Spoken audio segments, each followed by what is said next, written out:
നേരത്തെ ഒരു ഖബറാരാധനയെ കുറിച്ച് സംസാരിച്ചു. ഞാൻ എൻ്റെ ഉമ്മ മരണപ്പെട്ടിട്ടുണ്ട്.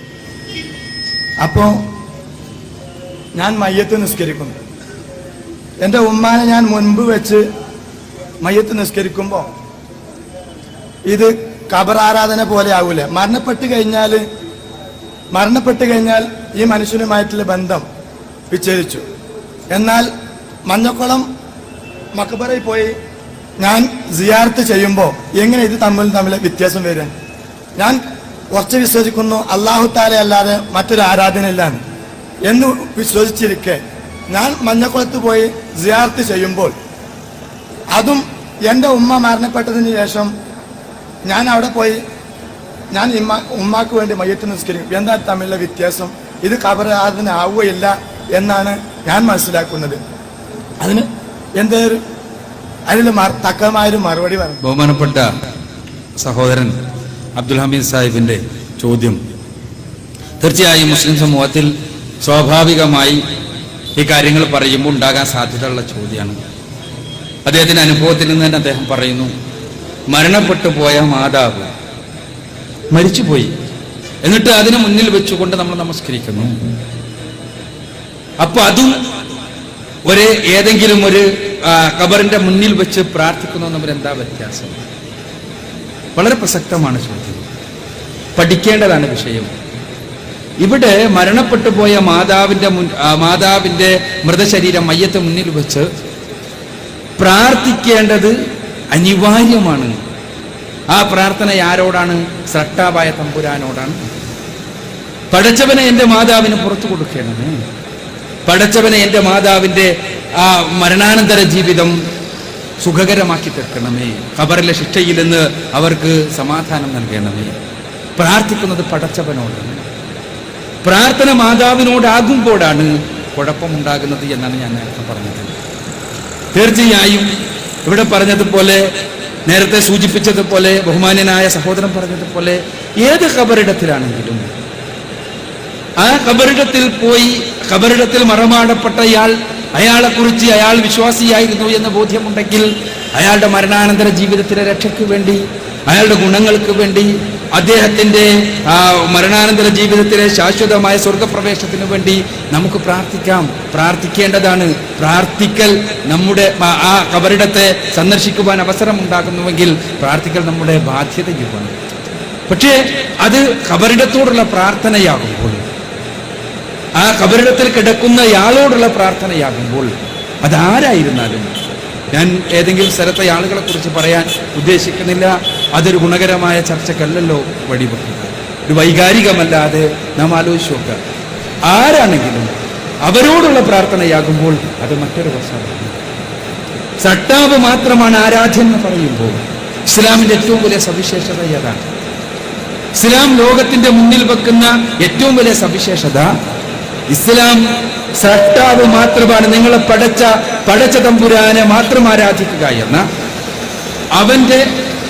അവന് മാത്രം ആരാധനകൾ അർപ്പിക്കുക എന്ന, അവനോട് മാത്രം പ്രാർത്ഥിക്കുക എന്ന തത്വം ലോകത്തിന്റെ മുന്നിൽ വെക്കുന്നു എന്നത് മറ്റൊരു മതദർശനത്തിനും ഇന്ന് നിലനിൽക്കുന്ന തലത്തിൽ അത് അവകാശപ്പെടുവാനില്ല. ഇസ്ലാം ലോകത്തെ ക്ഷണിക്കുന്നതും അങ്ങനെയാണ്. നമുക്കറിയാലോ, യാ അയ്യുഹന്നാസ് അഅ്ബുദൂ റബ്ബക്കുമുല്ലദീ ഖലഖക്കും വല്ലദീന മിൻ ഖബ്ലിക്കും ലഅല്ലക്കും തത്തഖൂൻ. ഓരോരുത്തർക്കും ക്ഷണിക്കാനുള്ളത് അവരുടെ ദൈവത്തിലേക്ക്. ഞാൻ ഇസ്ലാം ക്ഷണിക്കുക, ഖുർആൻ ക്ഷണിക്കുക, നിങ്ങളുടെ നാഥൻ, അവൻ നിങ്ങളെ പടച്ചവൻ, നിങ്ങളുടെ മുൻഗാമികളെ പടച്ചവൻ, അവനെ നിങ്ങൾ ആരാധിക്കുക. ആ സത്താവായ തമ്പുരാനെ ആരാധിക്കുക എന്ന സന്ദേശത്തിലേക്ക് ജനങ്ങളെ ക്ഷണിക്കുമ്പോൾ സ്വാഭാവികമായി ഉണ്ടാകുന്ന ചോദ്യപാട് നേരത്തെ ഇവിടെ സൂചിപ്പിക്കപ്പെട്ടത് മുസ്ലിങ്ങൾക്കിടയിൽ ഇങ്ങനെയെല്ലാം ഉണ്ടല്ലോ എന്നത്. അവിടെ നമ്മൾ ആത്മാർത്ഥമായി ആലോചിക്കുക. ഒരാൾ ശ്രീരാമനെയും ശ്രീകൃഷ്ണനെയും വിളിക്കുന്നത് തെറ്റാവുകയും, ഒരാൾ ശ്രീരാമനെയും ശ്രീകൃഷ്ണനെയും വിളിക്കുന്നത്, പ്രാർത്ഥിക്കുന്നത് തെറ്റാവുകയും, അയാൾ ഒരു മുസ്ലിം പേരുള്ള ഏതെങ്കിലും ഒരു സിദ്ധനെ വിളിക്കുന്നത് അല്ലെങ്കിൽ ആ രൂപത്തിൽ പ്രാർത്ഥിക്കുന്നത് ശരിയാവുകയും ചെയ്യുന്നത് ഏത് പ്രമാണത്തിൽ, ഏത് യുക്തിയുടെ അടിസ്ഥാനത്തിലാണ് നമുക്ക് ലോകത്തിൽ മുൻപോട്ടാൻ കഴിയുക? അയാൾ ഏതൊരു ഹൈന്ദവ സുഹൃത്തിനോട് ചോദിക്കുക, അയാൾ വിശ്വസിക്കുന്നു സട്ടാവായ ഒരു ഏക ദൈവമുണ്ടെന്ന്. ഏതൊരു ക്രൈസ്തവ സുഹൃത്തിനോടും ചോദിക്കുക, അയാൾ വിശ്വസിക്കുന്നു സൃഷ്ടാവായ ഒരു ഏക ദൈവമുണ്ട് എന്ന്. എന്നാൽ അവരുടെ ഈ ആരാധനകൾ, പ്രാർത്ഥനകൾ മറ്റുള്ളവരോടായി തീരുകയും ചെയ്യുന്നു. ഇവിടെ എങ്ങനെയാണ് ഇത് വേർതിരിക്കപ്പെടുക? ചിന്തിക്കുക. ഞാൻ ചോദിച്ചത്, പിന്നെ ഞാൻ റസൂലിലേക്ക് പോകും, ഞാൻ കാബ ഷരീഫിലേക്ക് പോകുമ്പോൾ മദീനയിൽ വെച്ച് ഞാൻ റസൂലിൻ്റെ നബിയുടെ മക്ബറയിൽ പോകുന്നു. അപ്പോൾ എനിക്ക് പൂർണ്ണ വിശ്വാസമാണ് ഇത് റസൂലിൻ്റെ ഖബറിയിടാണ്, ആരാധിക്കപ്പെടേണ്ട വസ്തുവല്ല എന്ന് എനിക്കറിയാം. പിന്നെ എങ്ങനെ ഇത് ഖബറിൽ ആരാധന എന്നുള്ള ബേസിൽ വരുന്നെന്നാണ് ഞാൻ പറയുന്നത്. വരാൻ പറ്റില്ലല്ലോ. കഴിഞ്ഞല്ലോ, ചോദ്യം കഴിഞ്ഞു. അതാണ് ചോദിച്ചത്. അതിന് മറുപടി എത്തിച്ചില്ല. ഇല്ല, അത് ആരാധിക്കപ്പെടേണ്ട വസ്തുവല്ല എന്ന് പൂർണ്ണ ബോധ്യമുണ്ടാവുകയും നിങ്ങൾ അതിനോട് പ്രാർത്ഥിക്കാതിരിക്കുകയും ചെയ്യുന്നുവെങ്കിൽ പ്രവാചകനെ വിളിച്ച് പ്രവാചകനോട് റസൂലുള്ളാഹി സ്വല്ലല്ലാഹു അലൈഹി വസല്ലമയോട് പുറത്തു തരാനോ പ്രവാചകനോട് എന്തെങ്കിലും സഹായം ചോദിക്കുകയോ ചെയ്യുന്നില്ലെങ്കിൽ എങ്ങനെയാണത് തെറ്റാവുക? തെറ്റല്ലല്ലോ, ആരും പറഞ്ഞിട്ടില്ലല്ലോ. ഇവിടെ തെറ്റാകുന്നത് പ്രവാചകനോട് പ്രാർത്ഥിക്കുമെങ്കിൽ, ആ പ്രവാചകനോട് പ്രാർത്ഥിക്കുമെങ്കിൽ, അതേപോലെ തന്നെ മഹാന്മാരോട് പ്രാർത്ഥിക്കുമെങ്കിൽ അതാണ് തെറ്റെന്ന് പറഞ്ഞത്. അവരോട് നാം വിളിച്ച് പ്രാർത്ഥിക്കുകയല്ല. അത് ഏത് സ്ഥലമാണെങ്കിലും ഞാനിവിടെ സൂചിപ്പിച്ചു കഴിഞ്ഞു. അവർക്ക് വേണ്ടി നമുക്ക് പ്രാർത്ഥിക്കാം. റസൂലുള്ളാഹി സ്വല്ലല്ലാഹു അലൈഹി വസല്ലമക്ക് വേണ്ടി നമ്മൾ പ്രാർത്ഥിച്ചു കൊണ്ടേയിരിക്കണം.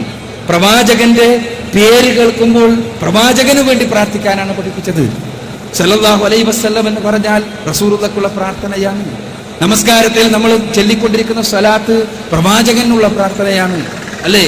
നമസ്കാരം അല്ലാത്തപ്പോഴും സലാത്ത് പരമാവധി വർദ്ധിപ്പിക്കുവാൻ റസൂലുള്ളാഹി സ്വല്ലല്ലാഹു അലൈഹി വസല്ലമയുടെ നിർദ്ദേശമാണ് അല്ലാഹുമ്മ സ്വല്ലി അലാ മുഹമ്മദി എന്നുള്ള സലാത്ത്. അപ്പോ സലാത്ത് വർദ്ധിപ്പിക്കുകയും പ്രവാചകന് വേണ്ടി നാം പ്രാർത്ഥിക്കുകയും ചെയ്യണം. എന്നാൽ പ്രവാചകനോട് പ്രാർത്ഥിക്കുമ്പോൾ അത് സൃഷ്ടി പൂജയായി തീരുന്നു. രണ്ടും തമ്മിലുള്ള വ്യത്യാസം എന്തുകൊണ്ടാണ് എൻ്റെ സഹോദരന് മനസ്സിലാകാത്തത് എന്നെനിക്ക് മനസ്സിലാകുന്നില്ല. പ്രവാചകനോട് പ്രാർത്ഥിക്കുകയല്ല നാം ചെയ്യേണ്ടത്, പ്രവാചകൻ ആരോട് പ്രാർത്ഥിച്ചുവോ അവനോട് പ്രാർത്ഥിക്കുകയാണ്. വിശ്വാസത്തിൻ്റെതല്ല പ്രശ്നം. നമ്മെ സംബന്ധിച്ചിടത്തോളം ഇത് ആരാധനാ വസ്തുവല്ല ആണ് എന്നതല്ല. ഒരു ഹൈന്ദവ സുഹൃത്ത് അയാൾ വിഗ്രഹത്തെ ആരാധിക്കുമ്പോൾ അയാളും പറയുന്നത് ഞാൻ കേവലം ഒരു കോൺസെൻട്രേഷന് വേണ്ടിയാണ് ഇത് വെക്കുന്നത് എന്നാണ്. ഞാൻ ഏകനായ ദൈവത്തെ ആരാധിക്കുന്നു, ഒരു മനസ്സാന്നിധ്യത്തിന് വേണ്ടി ഇത് വെക്കുന്നു, വേറെയൊന്നുമില്ല. അവിടെ എന്ത് ന്യായീകരണം എന്നുള്ളതല്ല, അവിടെ നടക്കുന്നത് സൃഷ്ടി പൂജയാണ്. ഇതേപോലെ തന്നെ ഒരാൾ പ്രവാചകൻ സല്ലല്ലാഹു അലൈഹി വസല്ലമയെ വിളിച്ചു പ്രാർത്ഥിക്കുന്നുവെങ്കിൽ അദ്ദേഹത്തോട് ആരാധന നിർവഹിക്കുക തന്നെയാണത് എന്നാണ് നമുക്ക് കാണാൻ കഴിയുക പ്രമാണങ്ങളുടെ വെളിച്ചത്തിൽ. അപ്പൊ അതുകൊണ്ട് പ്രാർത്ഥിക്കപ്പെടേണ്ടത് ആര് എന്നതാണ് പ്രശ്നം.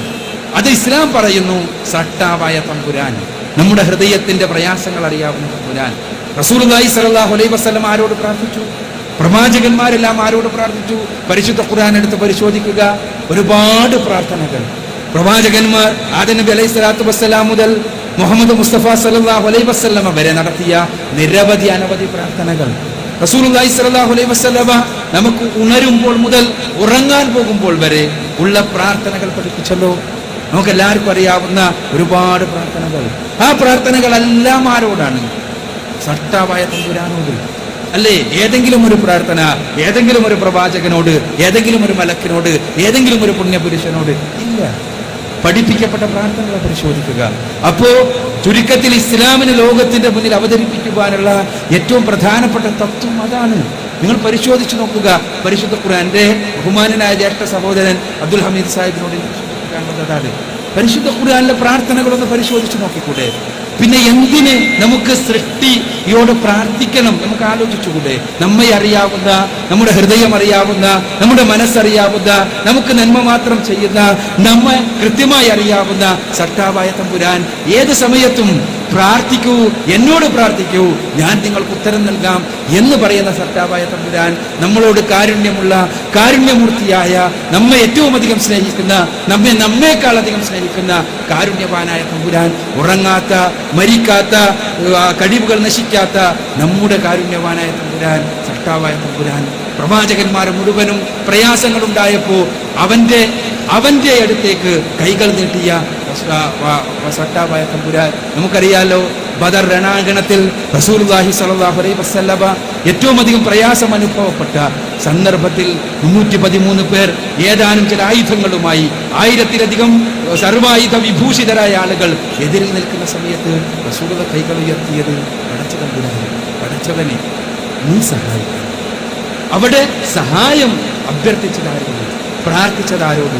ഇവിടെ തത്വശാസ്ത്രപരമായ തർക്കശാസ്ത്രപരമായ തർക്കങ്ങളിൽ ഏർപ്പെടുന്നതിന് പകരം നാം ഉറന്ന മനസ്സോടുകൂടി ആലോചിക്കുക, സൃഷ്ടാവായ തമ്പുരാൻ ഓരേ നമുക്ക്. ആ സൃഷ്ടാവായ തമ്പുരാനോടല്ലേ പ്രവാചകന്മാർ മുഴുവനും പ്രാർത്ഥിച്ചത്? ആ തത്വത്തിലേക്ക് നമുക്ക് ലോകത്തെ ക്ഷണിക്കാനുള്ളത്. നാം തർക്കിക്കേണ്ട വിഷയമല്ല അത്, മറിച്ച് ലോകത്തോട് നമുക്ക് തർക്കിക്കേണ്ട വിഷയമാണ്. മുസ്ലിങ്ങൾ തമ്മിൽ തർക്കിക്കേണ്ട ഒരു വിഷയമല്ല. ലോകത്തോട്, സൃഷ്ടിപൂജ നടത്തുന്നവരോട്, സൃഷ്ടാവല്ലാത്തവരെ ആരാധിക്കുന്നവരോട്, പ്രാർത്ഥിക്കുന്നവരോട് നമുക്ക് ഒന്നിച്ചു പറയേണ്ടതാണ്, സഹോദരങ്ങളെ, സൃഷ്ടാവായ തമ്പുരാൻ, നമ്മളെ പടച്ച, നമ്മളെ പരിപാലിക്കുന്ന, നമ്മുടെ മനസ്സറിയാവുന്ന തമ്പുരാൻ, അവനെ മാത്രം ആരാധിക്കുക, അവനെ മാത്രം